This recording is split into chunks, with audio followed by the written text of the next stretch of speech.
Welcome all to our last session at New Perspective series on an integral approach to managing stress and building resilience. Today we have with us two presenters, Dr. Sharon Sussman and Jayashree Blanche, who will explore the most important causes of stress and anxiety, anger and fear. Let me briefly introduce them to you. Dr. Sharon Sussman comes to us today from upstate New York. She is a retired psychologist who has worked with clients in schools, hospitals, prisons, and private practice. Her work with clients and groups integrated concentration, visualization, dream work and wisdom stories, and traditional contemplative therapies. Her perspective flows primarily from the teaching of integral yoga, Carl Jung, and Western developmental psychology. Her own spiritual journey has led her to recognize the power of meditation as a foundational practice for inner progress. Today she will approach the issue of anger and the pragmatic side, suggesting some practical tools for dealing with it in our personal lives. She is actively participating in our weekly studies, which I must mention, dedicated to the studies of 12 qualities of the mother. She has a very extensive educational background. She asked not to mention, but I will mention only a few, that she was in Syracuse University, got her PhD in psychology and postdoctoral studies at Jung Institute at Boston and New York City. So here we have with us Sharon and Jayashree Blanche. So Jayashree Blanche is an active member also of our LaGrasse Integral Life Center here in Fountain Inn, and she is a chief editor of our LaGrasse Publications quarterly journal called Aspire, and active participant of all our programs and study groups. She has been a teacher by profession. She was a high school teacher in Delhi and worked with Montessori schools in the US.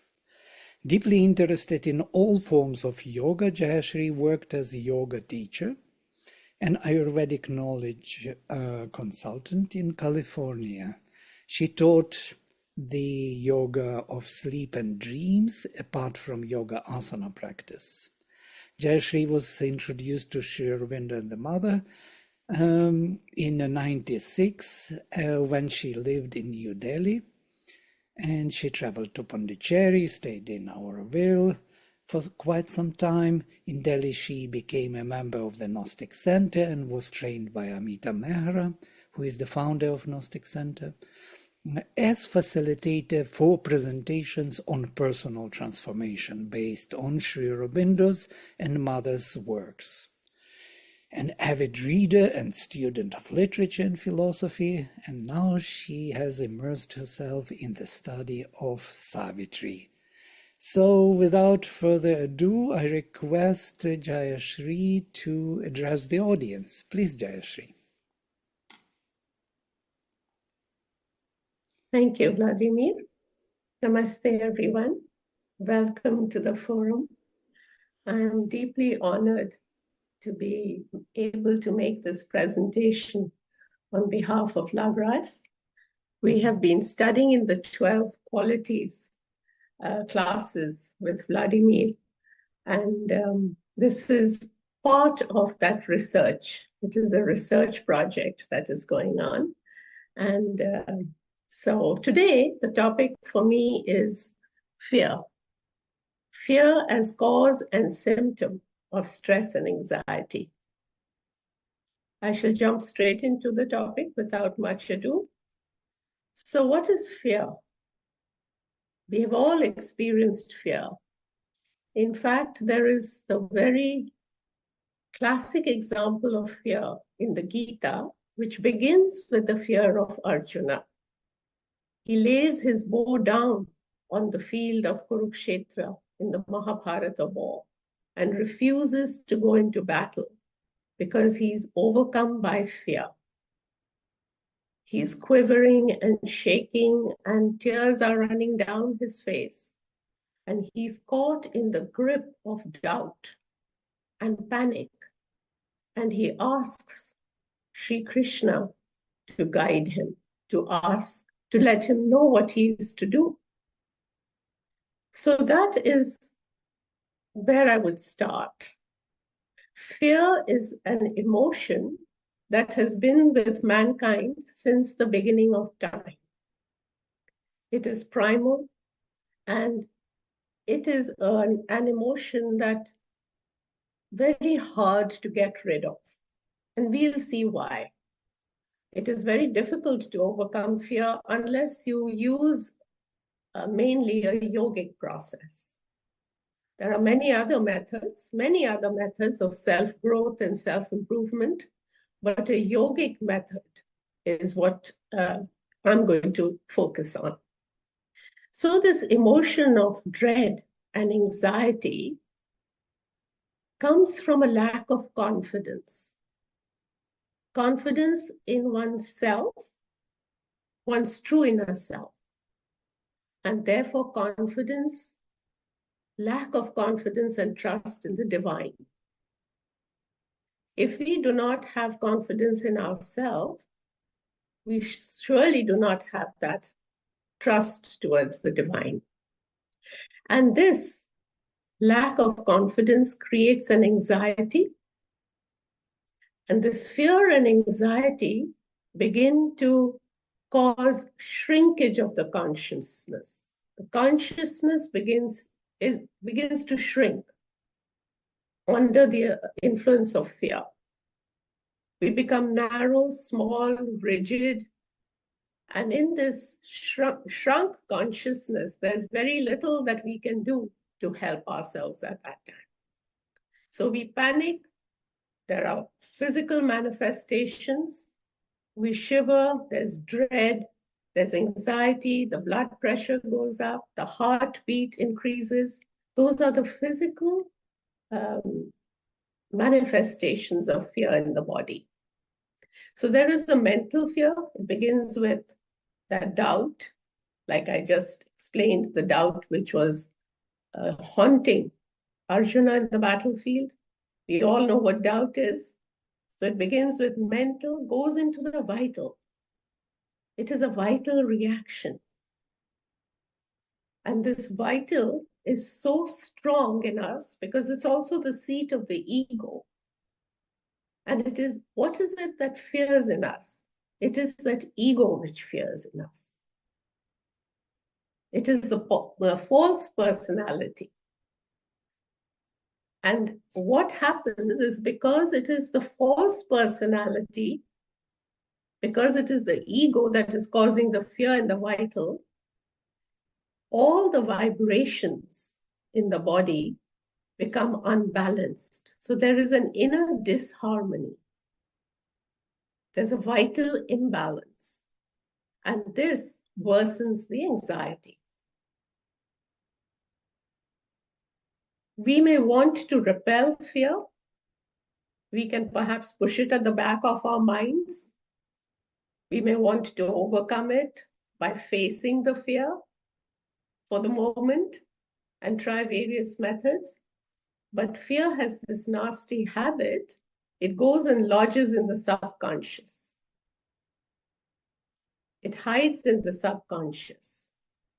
And then the subconscious, which is vaster, more powerful than the conscious mind, manifests the fear. And the conscious mind can do little to control it or to overcome it. So fear is a perversion of the will. Sri Aurobindo says, fear and anxiety are perverse forms of the willpower. Let me explain how that happens. Whatever we fear, we cause it to happen. Because even though a part of us does not want that fear to manifest, we ponder over that fear repeatedly. We think about it constantly in the mind. We churn it in the mind. And because we repeatedly think upon our fears, we are giving it an existence. So it's a perverse form of the will where we will it, therefore, to happen. It's a subconscious consent. There's a consent, some affinity to it that opens up and allows the fear to manifest because we ponder on it, even though we don't want it. That is the perversion of the will. And we will see how we can overcome. There are various methods. We will see how we can work with the fear. The energy of fear, excuse me, the energy of fear acts very covertly. It's a psychological process. I said that it causes an inner shrinking. We shrink inwards, run towards ourselves, and this retreat and shrinking inside leaves the space open for the intruder to enter. So by shrinking into ourselves, we are opening up the space for the attacker to enter. And as the attacker enters, the victim, that is ourselves, we find ourselves cornered and we surrender to it. We surrender to the attacker to leap on us. At which point, ironically, when the attacker leaps on the victim and you're in the midst of the conflict, there is no fear. Suddenly there is no fear because you're in unity. You have united with that with which you feared. You united with that which you feared. So then there is no more fear. There is only that facing it. So when I'm talking about unity, I'm obviously implying its opposite, separation, which brings me to the true cause of fear. The true cause of fear is separation. How separation? And separation from what?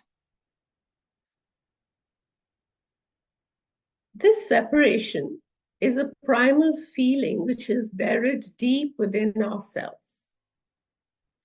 And it comes from the beginning of time, at the time of creation, when the self, capital S, when the self in its aloneness, it was all alone. And it looked around and felt the aloneness.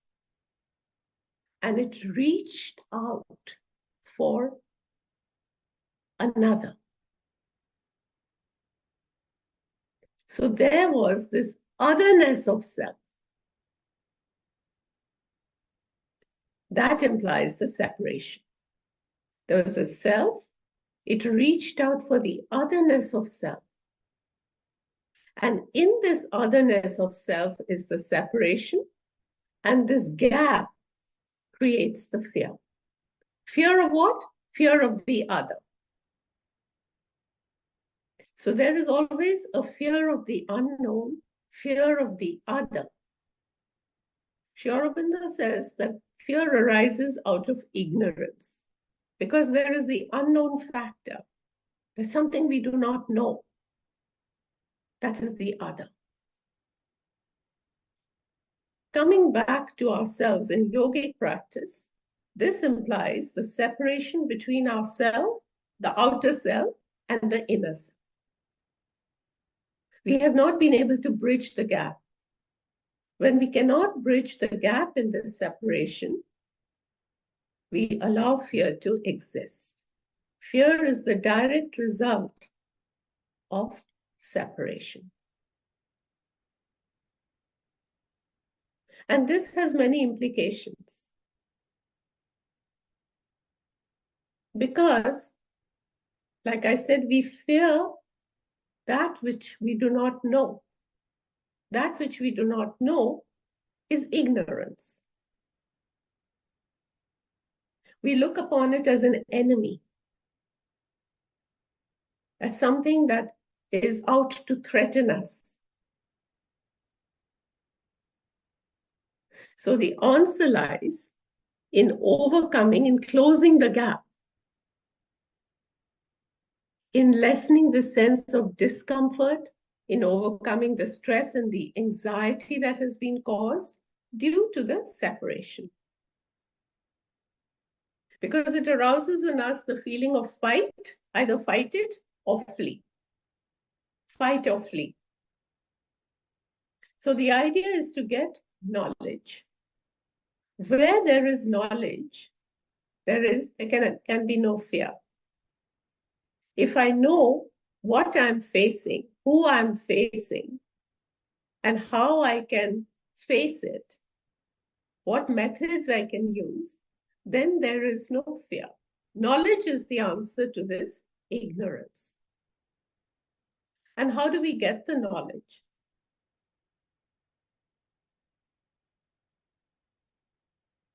The first thing in getting knowledge is to get knowledge of the self. Mother says the first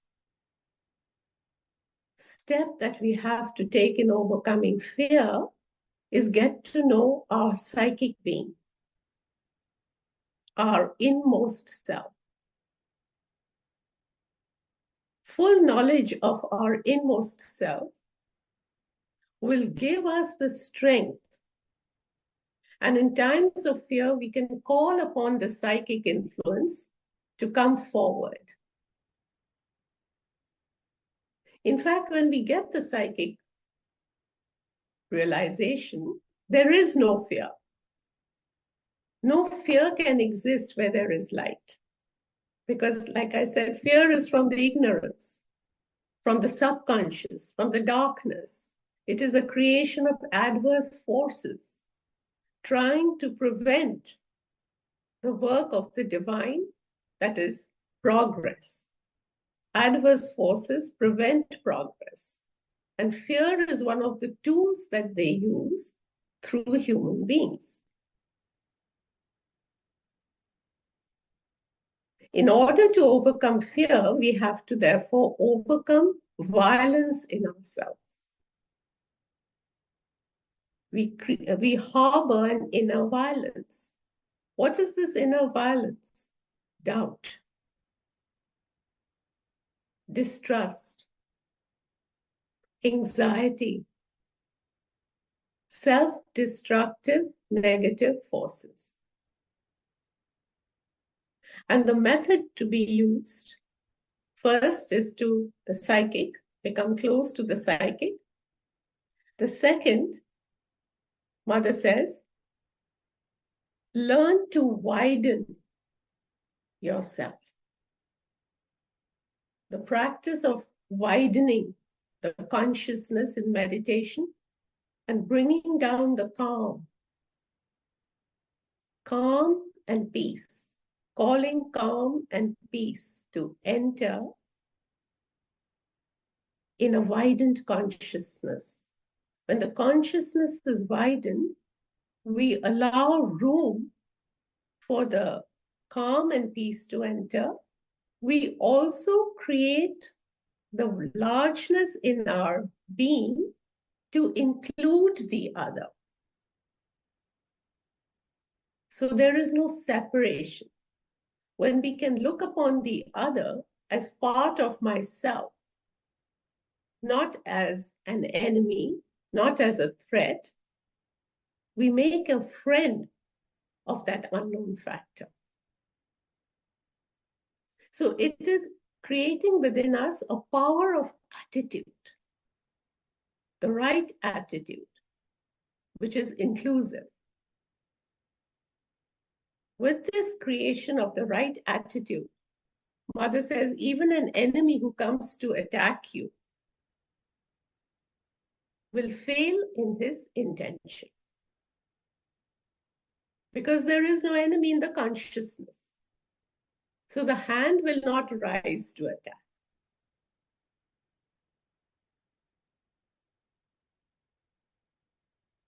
The knowledge of the self, knowledge and power go hand in hand. So the knowledge of the self will give strength to the will strengthen the will. When we have knowledge of full knowledge, when we can see the other in full light, then we have the power of the will force to face it. To face it at its own level. We do not have to shrink into a little corner or into a little ball of fear into ourselves. We become vast and allow that within us to also be itself. So that is how fear can be dissolved.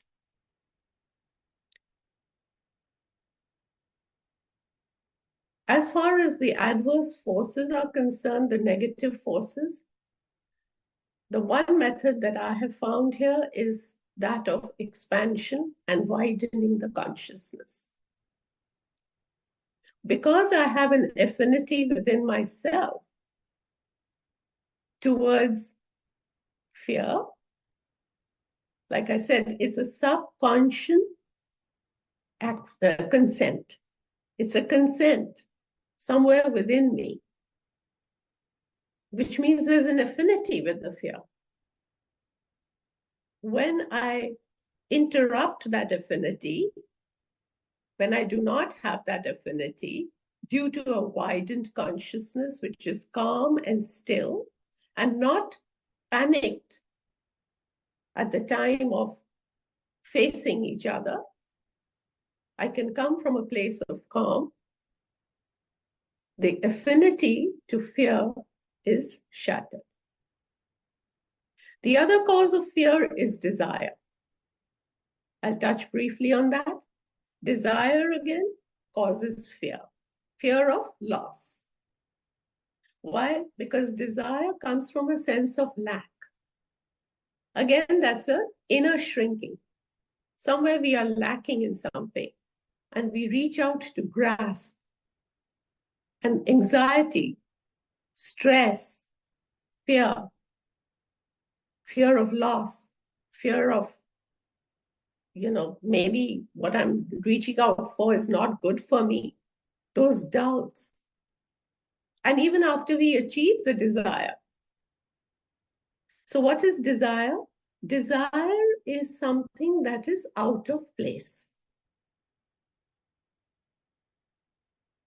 It is something that is out of place. Why is it out of place? Because it has no room for the divine. It is ego satisfying. Desire satisfies the ego, the smaller personality. There's no room for the divine there. So this lack of divine presence makes it an ego-driven. And an ego-driven desire opens up room for fear. So the idea is, if this is out of place, we need to put desire into its right place. So how can desire be put into its, what is desire in its right place? You see, desire is something that has a sense of immediacy. It needs to be fulfilled right now. But when we aspire, there is room, there is wideness. The movement of aspiration is a movement of yearning for something higher, a higher power, Just like in fear, I said widening of the consciousness. A part of me cringes and becomes small, but there is a part of me which is vast and wide. That higher power, which is stronger, vaster, wider, has to be called in to replace this small adverse power. Similarly, in desire, which is small, which is caused due to lack, has to be replaced by a higher aspiration. That is putting desire in its right place. It's not wrong to desire. There's nothing wrong with desire, because delight is the essence of existence. We are here to enjoy our lives. Delight is our birthright. Ananda is our birthright. The soul is blissful. We cannot deny desire.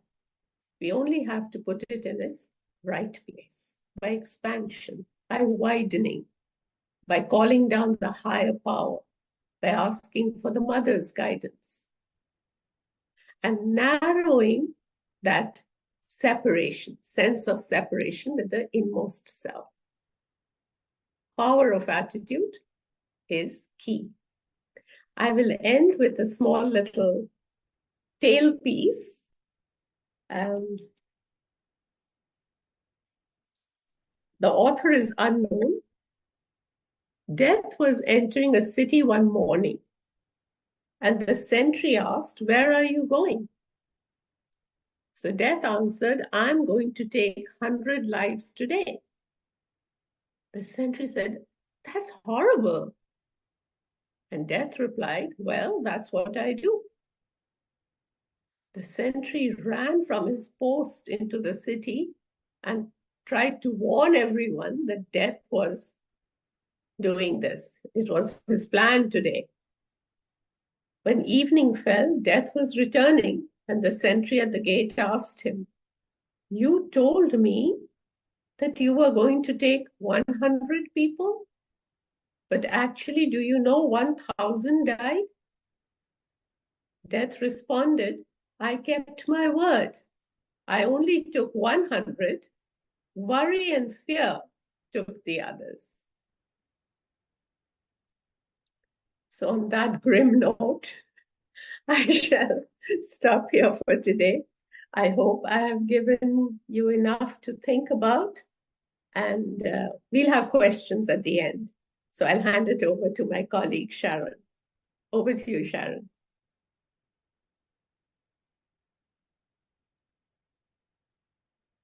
You're muted, I think. Great. Can you hear me? Good. Thank you, Jayashree. That was great. Very subtle and very important. Very important. And Jayashree's laid the foundation for us to understand anger. So I want you to remember everything that she said. And it's probably laying the foundation for many difficult emotions, not just anger. Because fear is a primary emotion. Most of the other emotions are secondary. Anger is a secondary emotion. It comes after fear has ignited the fight-flight response to danger. Anger is the fight part of that response, and it comes to protect something. If you scratch the surface of anger, you'll find fear and all the separations Jayashree spoke of. Separation from our core self, separation from divine guidance, and separation from the other. She also spoke of fear as resulting in a shrinking inward. And if you think of anger as a force going outward with a sense of expansion, then you have the dynamics of the opposites. And Jung wrote a lot about this dynamics in the human psyche. If you go to one extreme inwardly, you will constellate the expression of its opposite outwardly. Or vice versa, if you go to one extreme outwardly, you will constellate its opposite inwardly. And for those who work consciously with energy, this is really important. So here we have anger as a secondary emotion that expands outward, with a foundation of fear as the primary emotion that contracts inward. The two dance together. And for many of us, emotions are really messy things.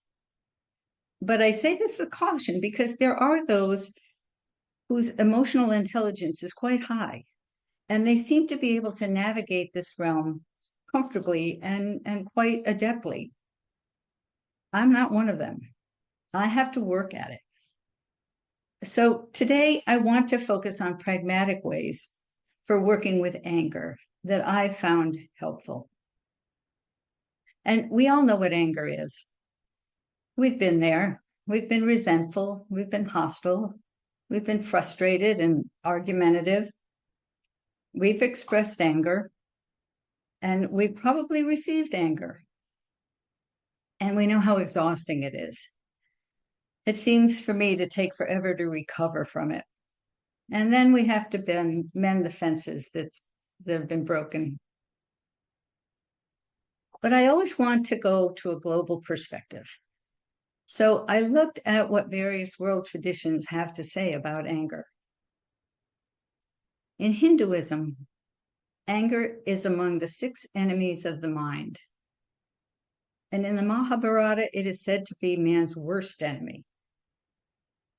In Christianity, it's one of the 7 deadly sins.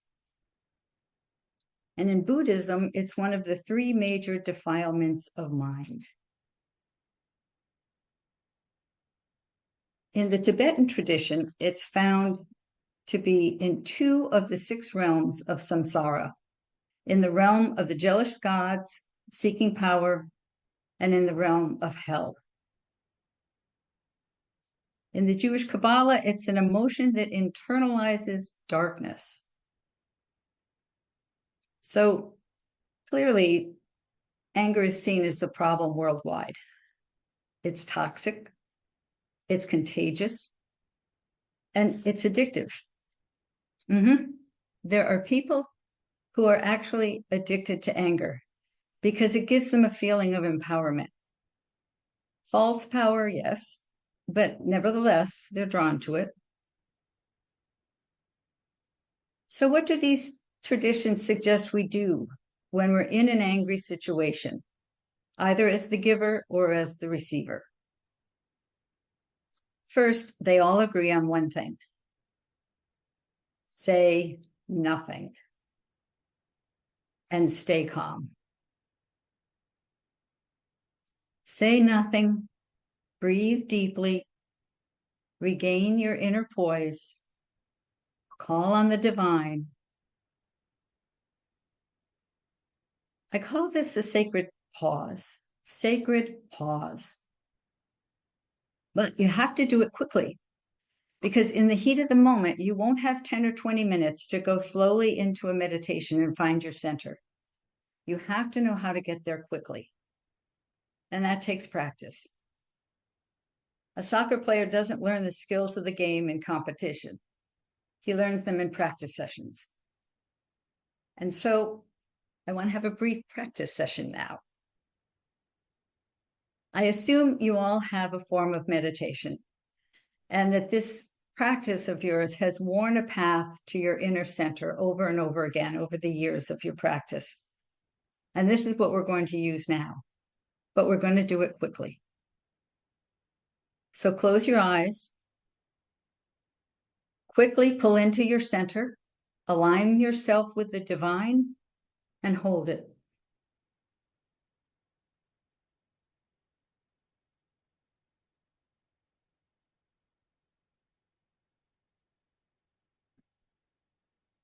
Now, still holding your center and alignment, open your eyes and become aware of your surroundings.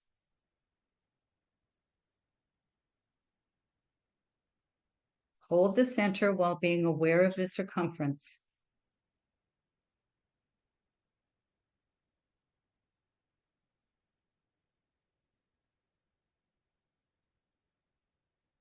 Eyes open.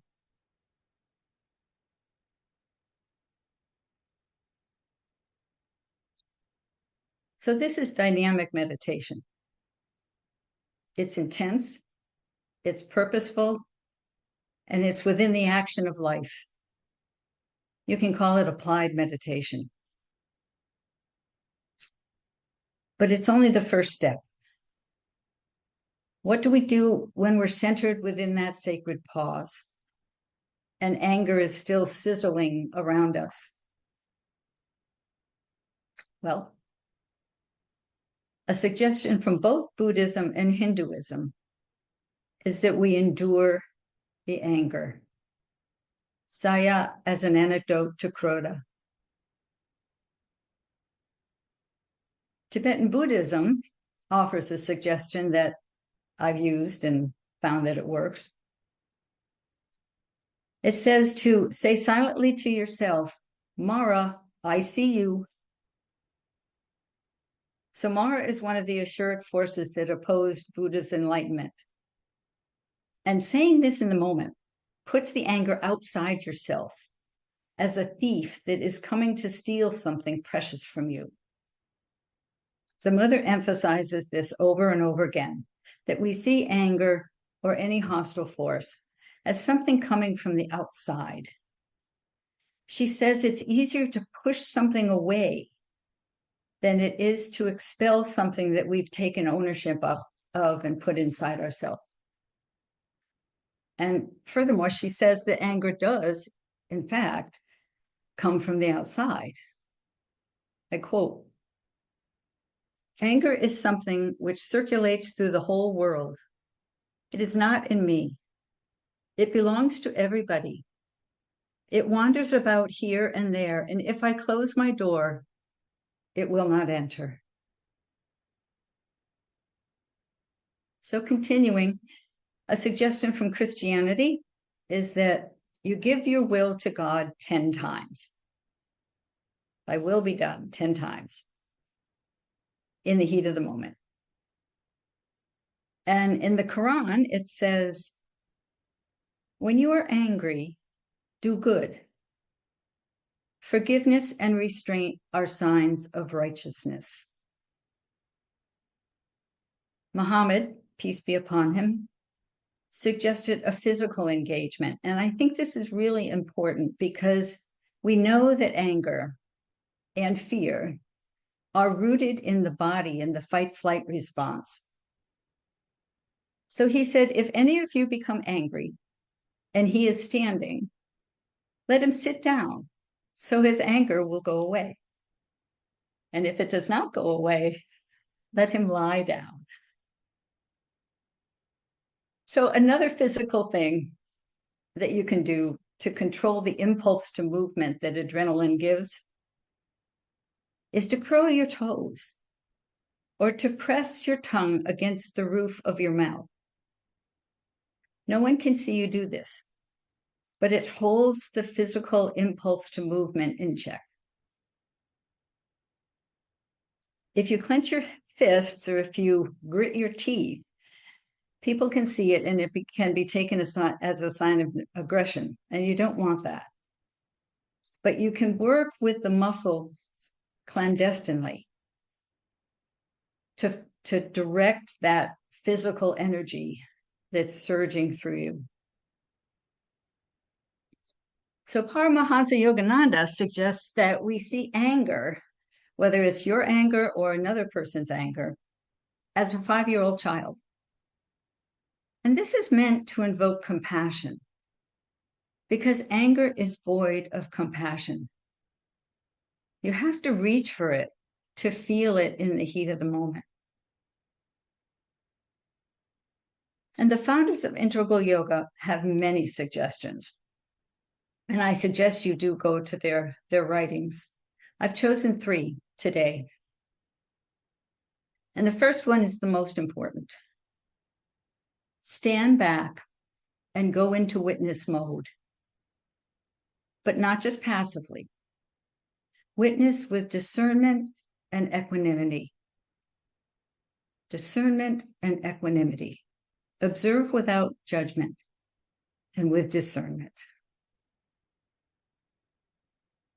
Another is to value our spiritual progress in the heat of the moment.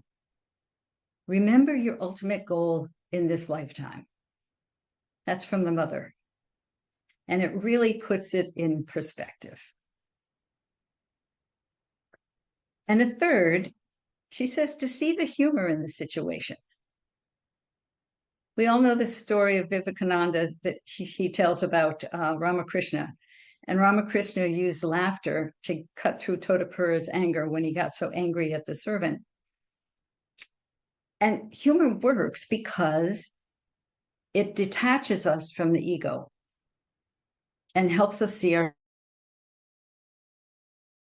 ourselves objectively. But here's my favorite. Smile. Not an outer smile. Outer smiles can be fake.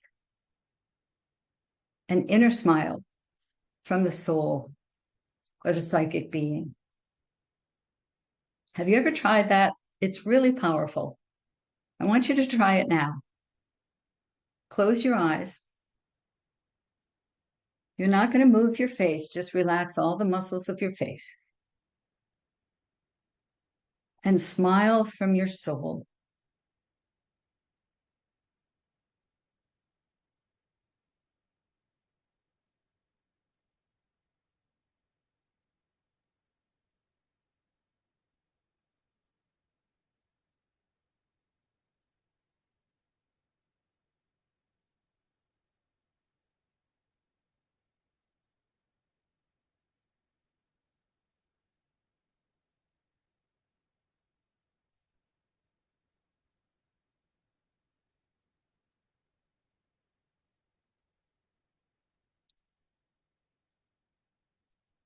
Once you feel it, it's really powerful.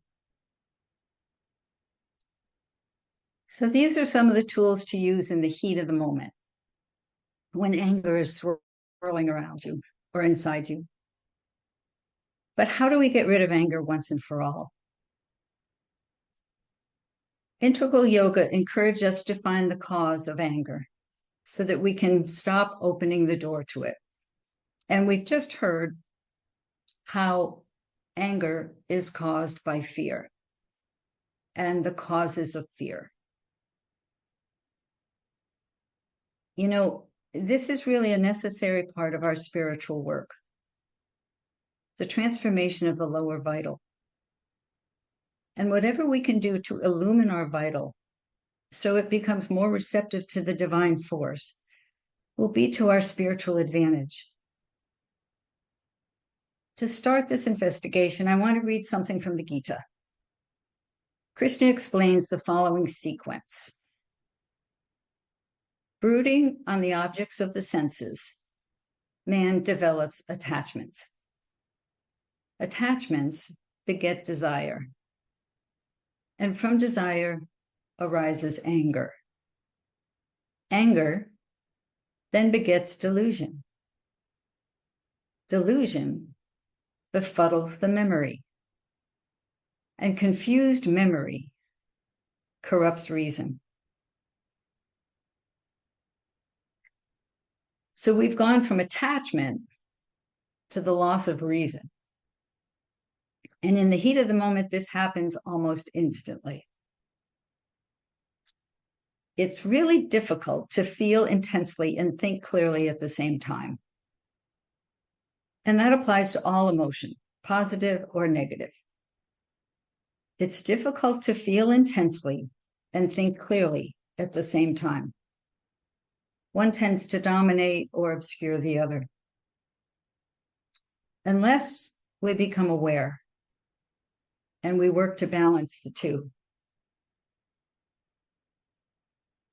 But I want to take Krishna's explanation a step further.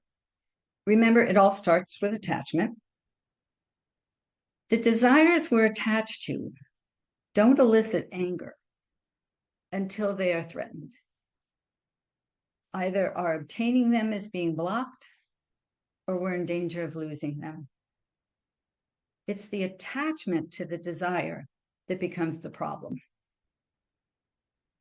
So this attachment is important to look at in relationship to our own anger. What are we attached to? Well, of course, we're attached to our desires, and we want what we want when we want and how we want. But if you look a little deeper, we're attached to things like our opinion, our feelings, our beliefs, our role, our status, our ego, the image we hold of ourselves, the justifications we give for our actions. The list goes on and on. But I don't want to go further in lecture form. Instead, I want to tell you a story. I believe in the power of wisdom stories. Listening to a story is a form of meditation, and it goes deeper than the rational mind. So this is a Japanese Zen story. Everything is symbolic. Although it is about a woman, it could just as easily have been about a man. So don't get hung up on that. And although the anger is placed in the family, it could just as easily been in a group of business colleagues or a team or a classroom or a friendship or wherever it might be currently in your life. So sit back and relax, and with your third ear, listen, and with your third eye, imagine. Once upon a time, there was a family that was quite harmonious until it wasn't. At first, the discord simmered just beneath the surface, but then it began to come out in small ways. A cutting word here, a resentment there, but no one spoke of it. Eventually, it burst forth in angry arguments and accusations. This really upset the mother. She didn't know what to do. So she decided to seek the help of the old wise woman who lived in a small hut deep in the forest at the base of the mountain across the river. She donned her boots, packed some food, and began her journey. She crossed the river and entered the dark wood at the time of the new moon. When she arrived at the hut, the old woman welcomed her and listened to her woes. My husband is always irritable and angry. My son rebels at anything I say. And my daughter throws temper tantrums and refuses to eat the food I cook. I can barely keep my balance or hear myself think. And you? Probed the wise woman. Well, yes, I'm resentful, but I swallow it. I'm scared what might happen if it gets the best of me. The wise woman promised to help. But first, I need a hair from the chest of the crescent moon bear that lives high in the mountains. And so the next day, the woman donned her boots, packed more food, and began to climb the mountain, seeking the crescent moon bear. She climbed for 3 days.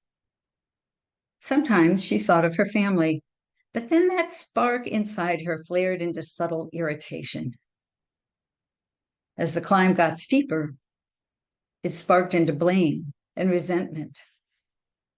And when the climb got really tough, it ignited into full-blown anger.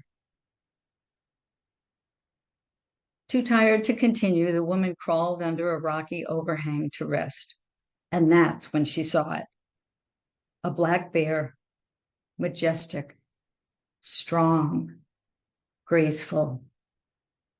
Surely this was a wisdom bear of the Yama no Kami, the mountain goddess. The woman watched with awe as it disappeared into a cave. That evening, she left some food near the cave entrance. The next morning, staying safely out of sight, she watched the bear emerge. It sniffed her scent, rose on its hind legs, making a huge appearance, and growled a deep warning that echoed all the way down to the valley below. The woman stood frozen in place. She dared not move until the bear ate the food and rambled away. Then she crept out of hiding and placed more food near the cave and waited. She thought of her family, but try as she might, she could not think her way clear of anger's confusion. When the bear returned, it again caught her scent, reared up and growled its warning. The woman breathed slowly to relax and ground her nerves. Eventually, the bear was satisfied with its warning, ate the food, and disappeared into the den. And so it went for 3 days. Each day, the woman thought about her family, but her thoughts spun in circles without insight. Gradually, the bear got used to her scent and ceased its displays of power. It was then the woman noticed something she hadn't seen before. A subtle hint of fear in the bear's eyes, almost as small as a sliver of moonlight. The woman pondered this. Had there been fear in her husband's eyes? Had her children held fears they did not voice? Had she missed something essential? She began to speak softly to the bear. At first, the sound was frightening, and the bear rose and growled. The woman breathed, relaxed, and felt the earth beneath her feet. For 3 days, the woman talked softly to the bear and considered her own fears and attachments and unmet desires. She saw how strongly she protected them with her anger. As she saw herself more clearly, her confusion gave way to discernment. The resentment inside her began to fade.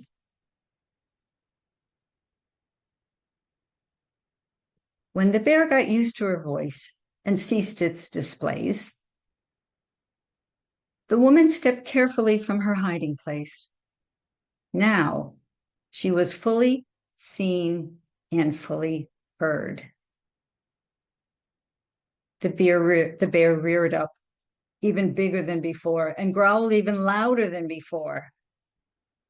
Breathe, relax, feel the earth. Eventually, the bear calmed, ate, and retired. For 3 days, the woman stood before the bear, practicing her courage and her poise, gaining her confidence. Gradually, the fear left the bear's eyes. The woman knew it was time.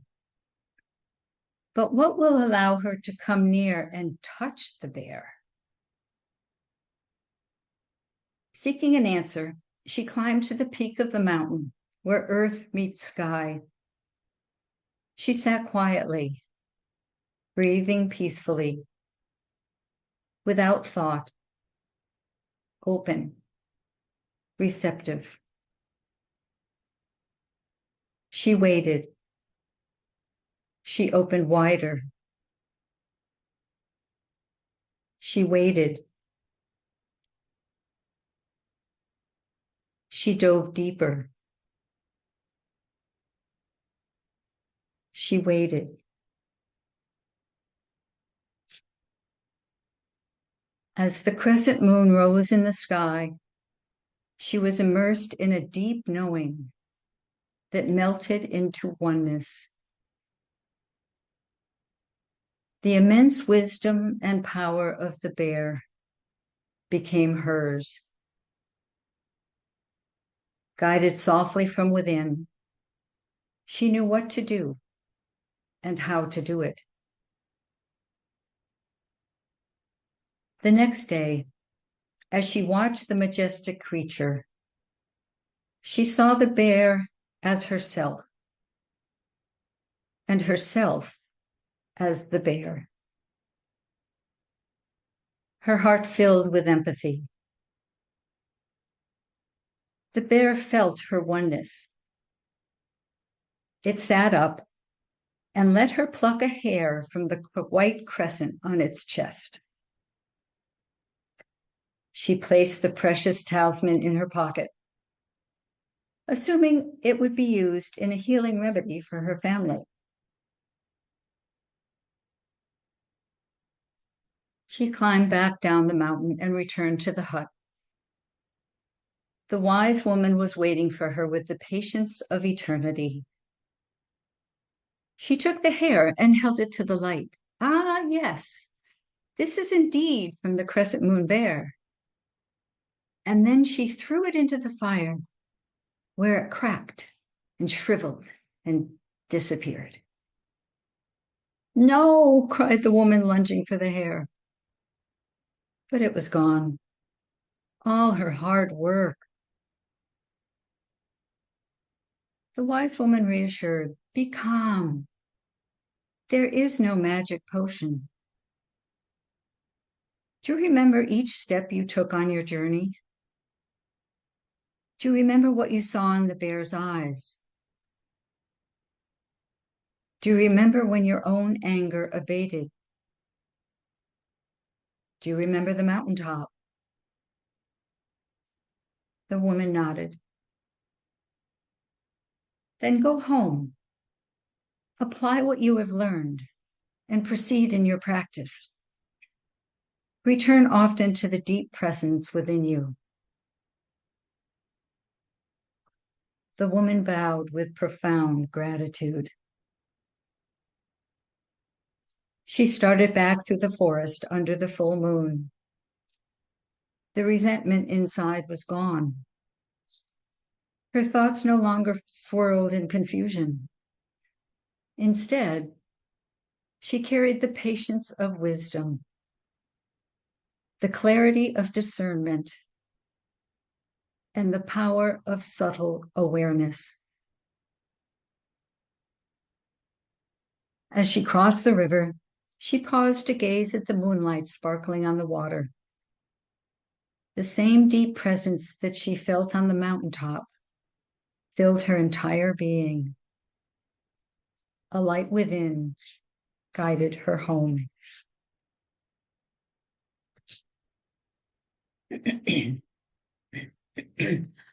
So you notice the woman went to the mountaintop to find the essential answer. This echoes Einstein's wisdom that a problem cannot be solved from the same level of consciousness that created it. But the woman did not go right to the mountaintop. She first had to climb up step by step and do a lot of soul searching along the way. And she had to learn a thing or two about herself. So how do we climb the wisdom mountain in regards to our own anger? Here are some key questions to ask yourself. What am I afraid of? What am I protecting or defending? What am I overly attached to? What don't I know? Like the woman in the story, we don't always see the big picture. We misperceive, we make assumptions, and we separate ourselves from the fears of that other person. And when we do that, that person becomes a tool for us to get what we want. Anger dehumanizes.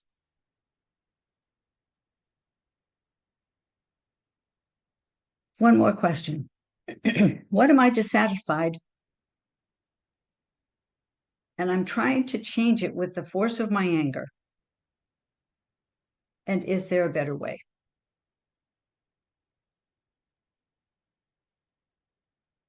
So there's one more thing I want to mention. Anger tends to be repetitive.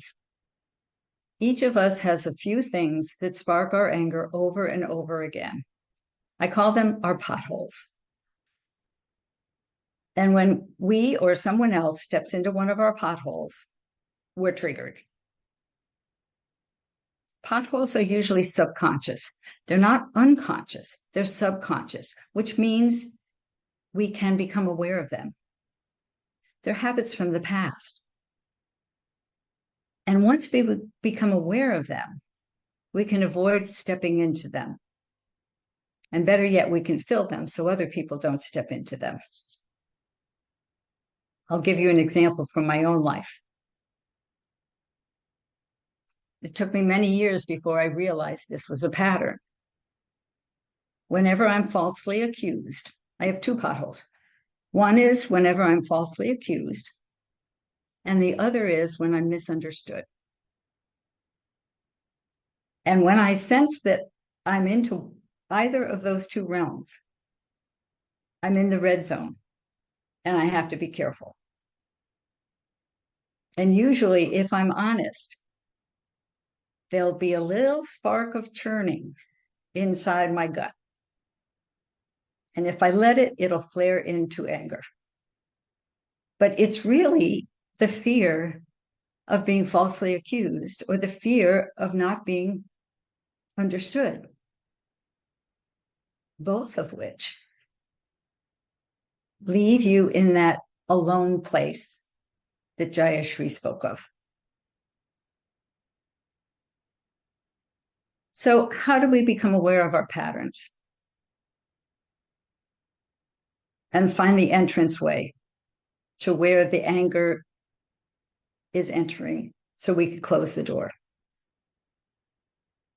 Jayashree gave you some really good hints, and I'm going to take those further. Awareness.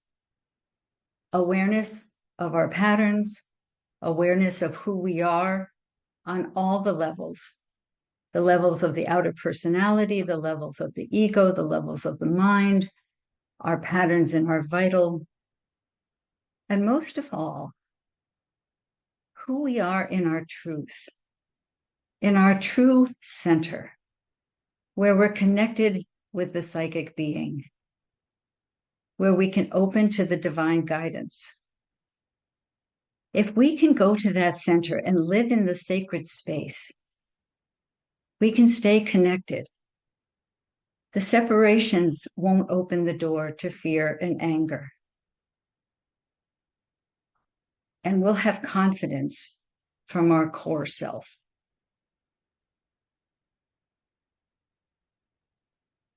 So I want to end with a quote from the mother. It is true that anger and strife are in the nature of the human vital and do not go easily. But what is important is to have the will to change and the clear perception that these things must go. You must not be discouraged by recurrences, but try always to stand back in an inner quietude. And if they come, let them pass away like a cloud across the light. In time, these things will be finally dealt with by the force. A constant aspiration can cure all defects.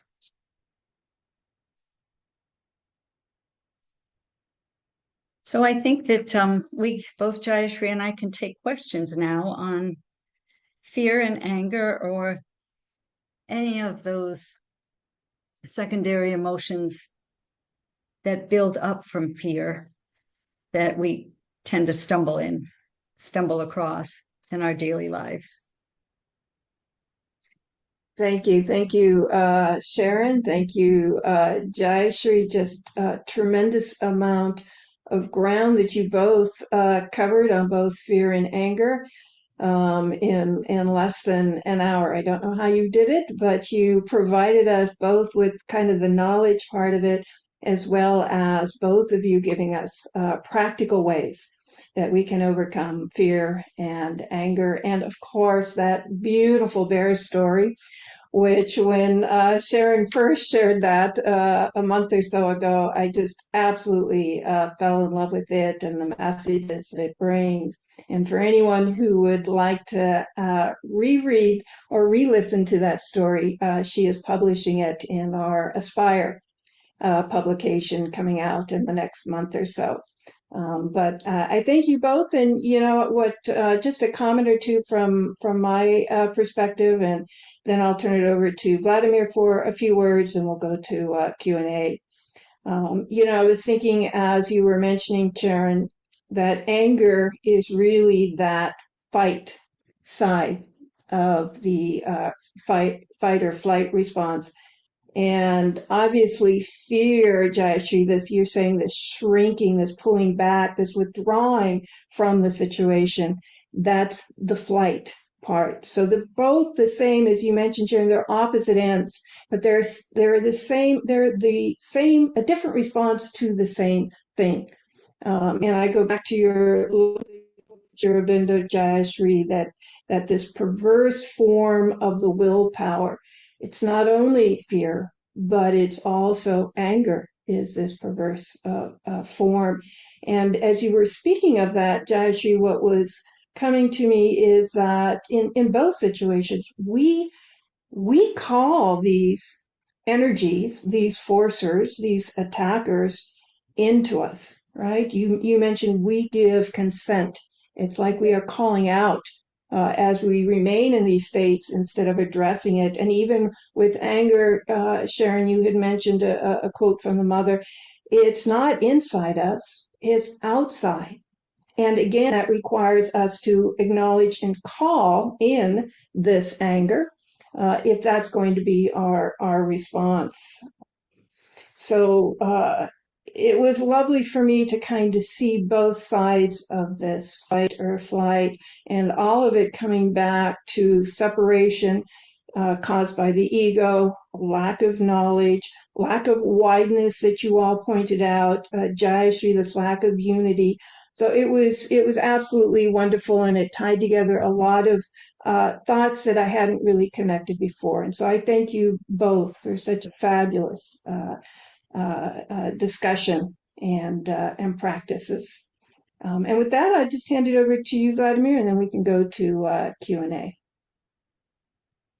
Yeah, thank you so much. Yes, it was a very concentrated and peaceful and deep presentation. There was even comment from someone, what a great dharana, concentration, uninterrupted, with meaningful, all these deep meaning related to one another, started with deep presentation of Jayashree and coming to these more extensive and more applicable to anger and fear and desire and all those things which haunt us all the time in our lives.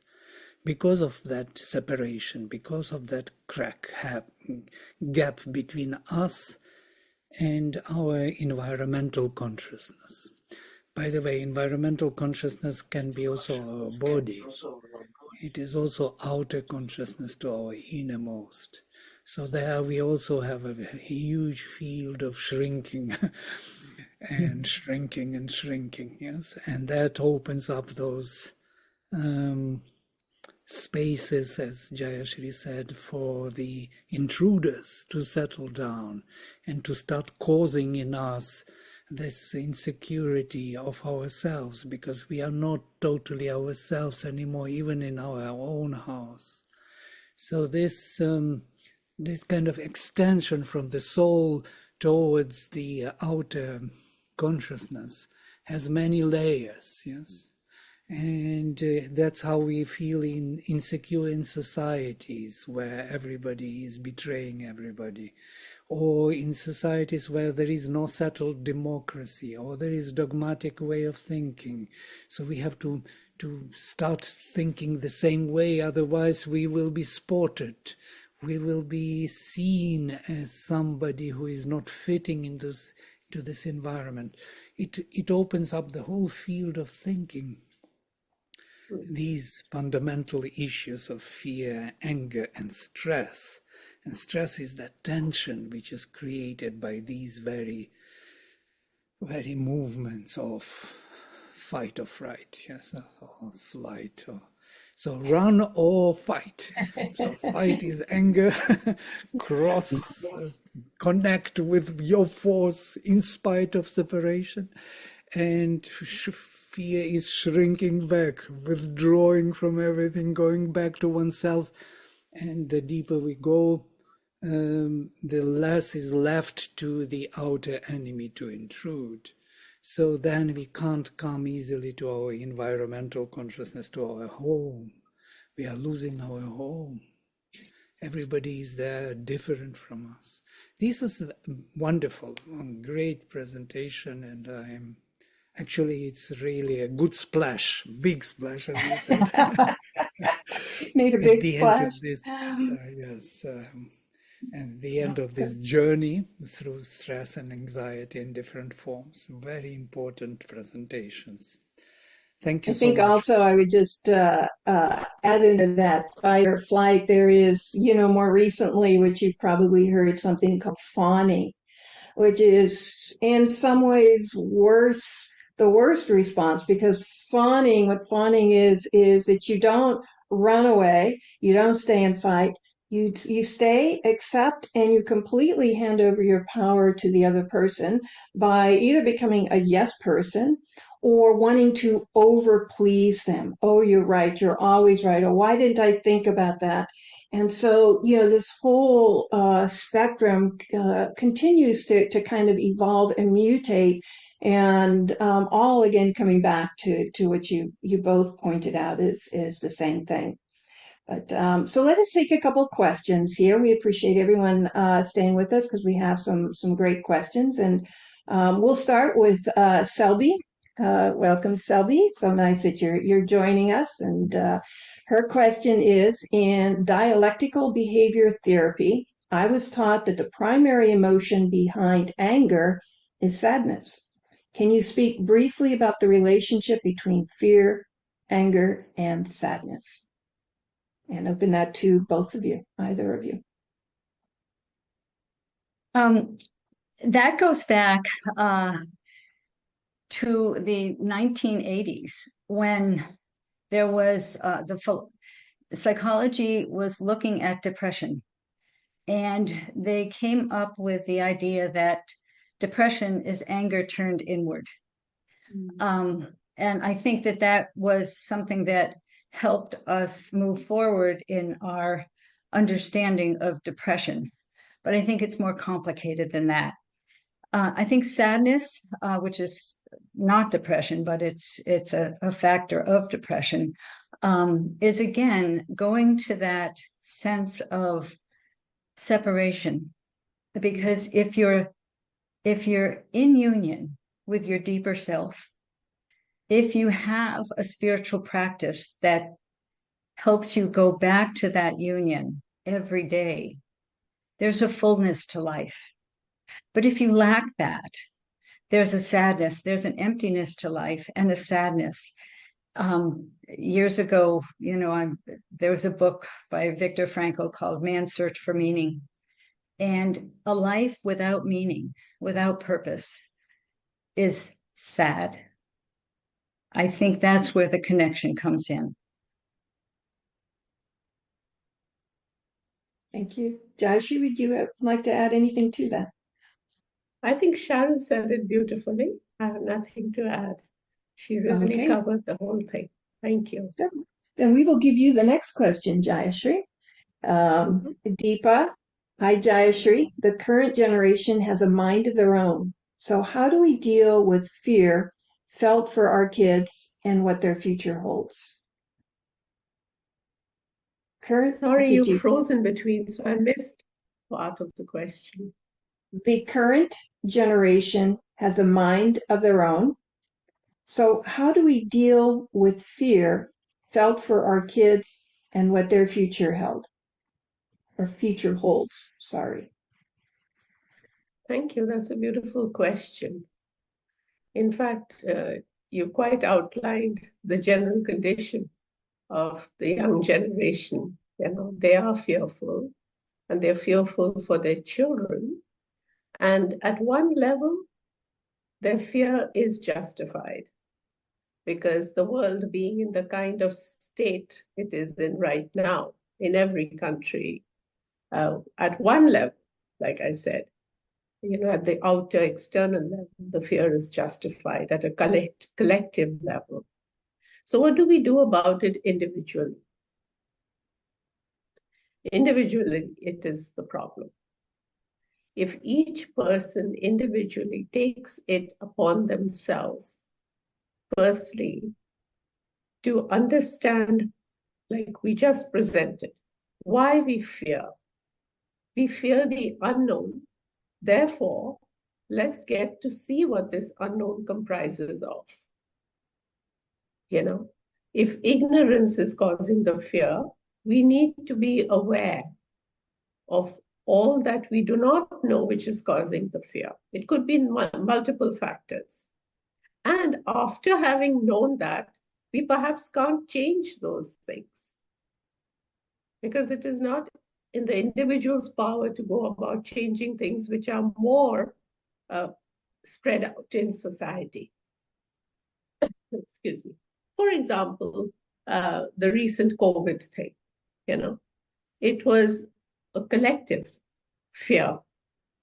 And this fear was kept alive through the media, through politics, sometimes religious beliefs also. Religion plays a great part also in keeping alive these fears. So there are many factors. But at the individual level, the one thing that we can do is bridge the gap. Bridge the gap with, firstly, the knowledge.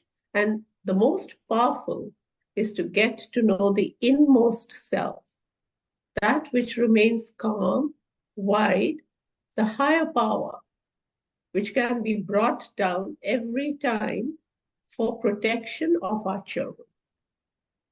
That faith and trust that the divine is always then works for the best. If we have that faith, if we do not open ourselves to the fear, you know, the thing is that we should not allow fear in our own consciousness. We have to be honest with ourselves. We have to be sincere with ourselves. And in wishing well for our children, what can we do as parents is we can bring down a power which is higher than mine to protect them, to look after them, and to give them that strength, to give them early in life the lesson to be fearless. Teach them to be fearless. Teach them to be courageous. Ask them to face their fear by being the role model for it oneself. Parents have to be the role models. If we fear for our children and remain in fear, we are passing that message on to the younger generation. We're not really helping them much. Thank you. I hope that answered the question. Wonderful. Wonderful answer. Anything you wanted to add, Sharon, before we go on to the next question?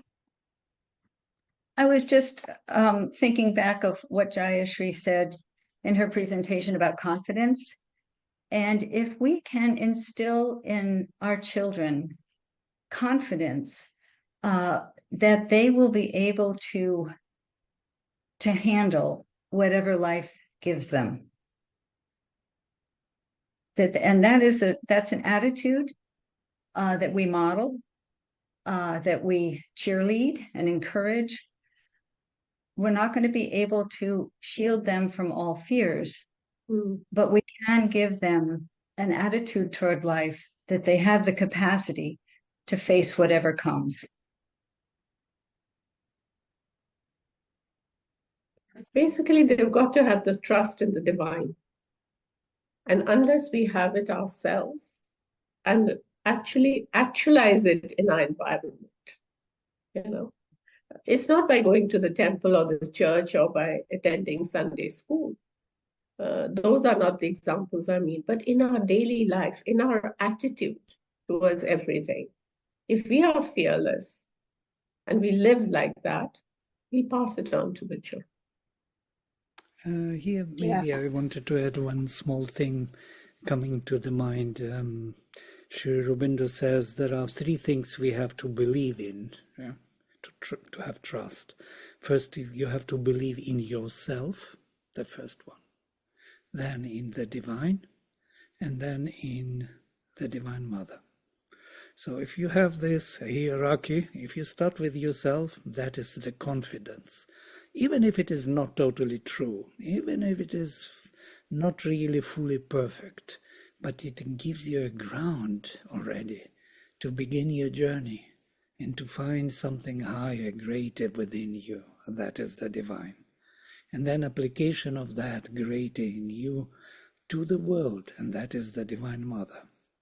So there is a meaning in these words.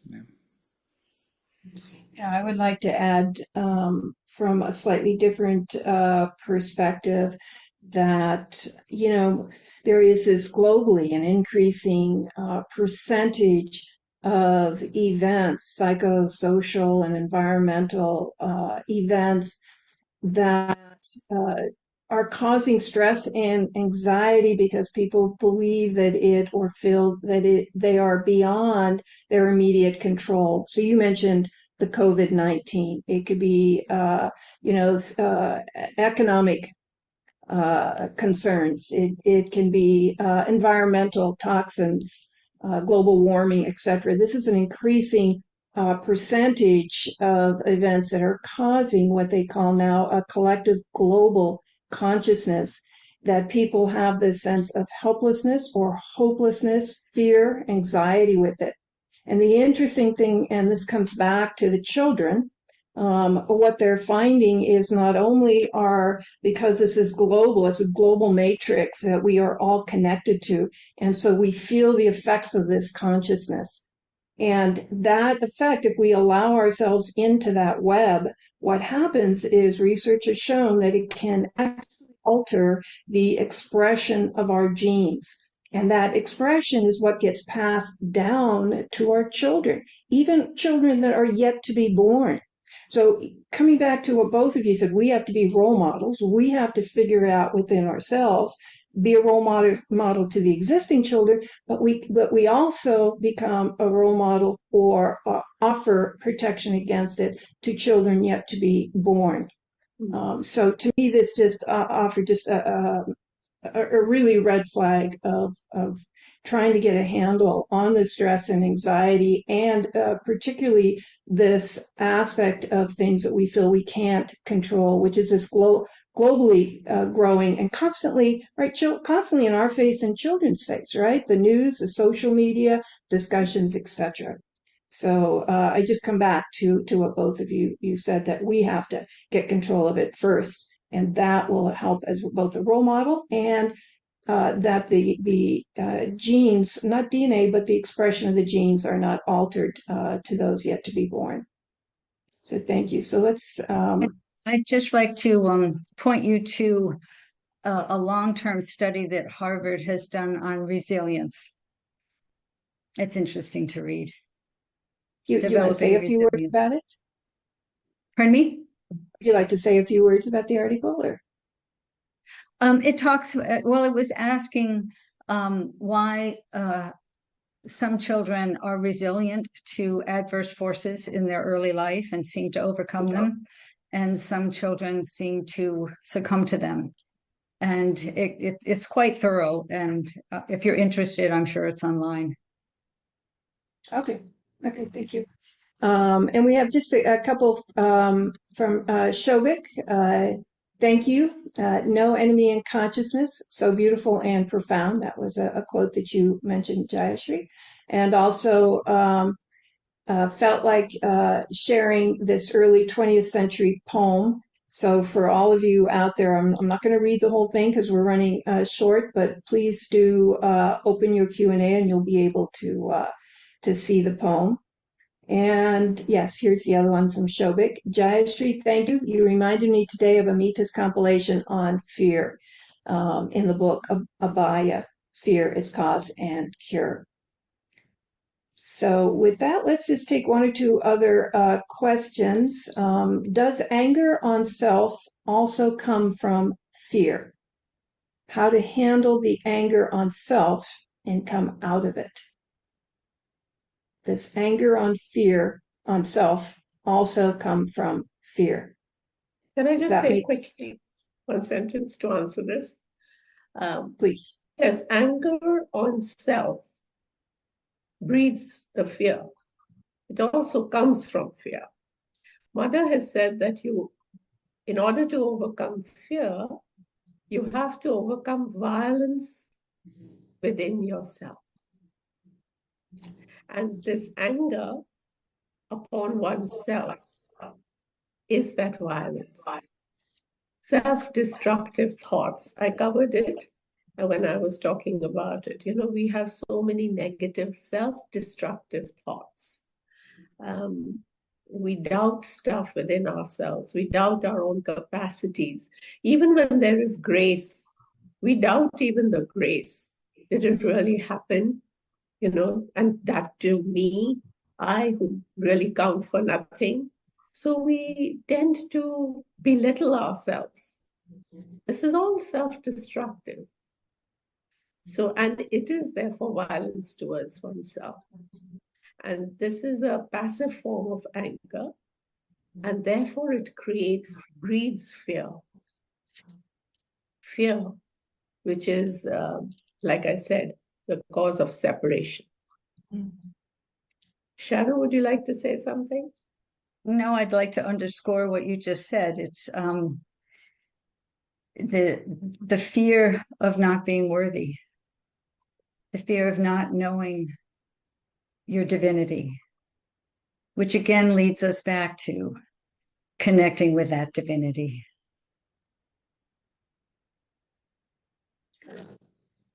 Okay, I'm going to read two questions, and both of you can address it if you'd like. Can fear be seen as opposite of love? And can fear attract the object of fear to our experience? One set of questions. And the second, what's the difference between anger and rage? Well, I'll start with the last one because that's easy. It's just a matter of degree. Yes. Just a matter of intensity. That's all, yes. Between anger and rage. Yes. And the first Can you repeat one was, yeah, the first one. Go ahead. And you can see it in your Q&A box, but let me reread it. Can fear be seen as opposite of love? And can fear attract the object of fear to our experience? I think that latter one we spoke a little bit about, but can fear be seen as opposite of love? Yes, absolutely. Fear can be seen as opposite of love. What is love? Love is union. Love unites. Love accepts. Love tolerates. And then love, therefore, makes you grow. Love is knowledge in Savitri. What is fear? Fear is the exact opposite. Fear is negation. Negation of your own worthiness. You do not love yourself. There's a part of you that does not consider oneself worthy enough. It's a shrinking consciousness. We are buying into a shrinking consciousness. We are therefore not expanding. We are not tolerating our own selves in certain areas. We're intolerant of ourselves. So fear is the opposite of love. Vladimir, or I don't know. Sharon, Pass it on. anything you'd like to I say, agree. Sharon? I'll take a stab at the third part of the question. In terms of can fear attract that which we fear? And there is a part of Western psychology that would say yes, that when we perseverate on something, we actually create the energy to bring that to us. I'm not so sure. I'd like to reinterpret that. I think when we perseverate on something, say one of our fears, we become more sensitive to the subtle manifestation of anything that hints about that. So I think it's more a sense that our own sensitivity becomes hyper alert, and we start to interpret things in a way that make us fearful.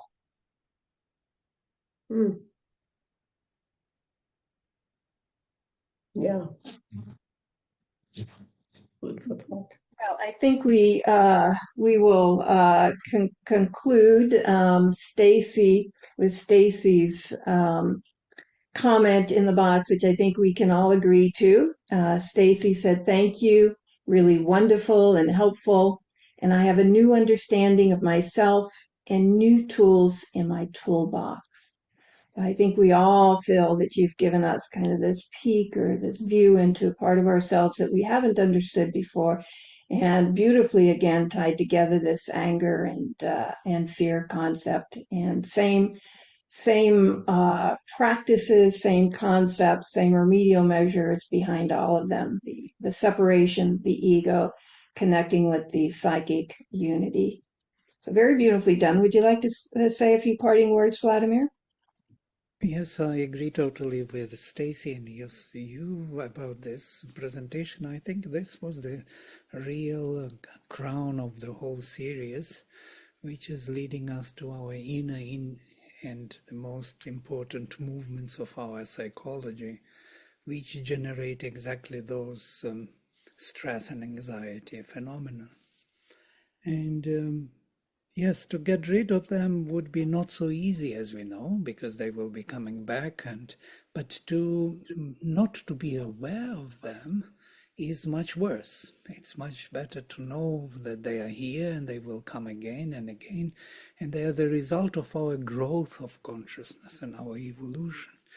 They are also helpful to a certain extent, and they must be here because they kind of show us our gaps in our consciousness, which we have to kind of fill with our development. And so it is a very useful tool for us, and we can start using it as a tool rather than something we have to just get rid of, because it is not going to go anywhere.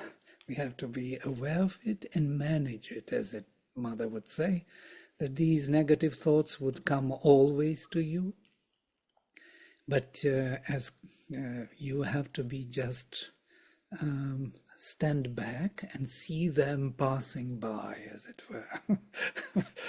We have to acquire consciousness which would allow us to see these movements of nature within us and others, and to handle them with peace and confidence and equanimity.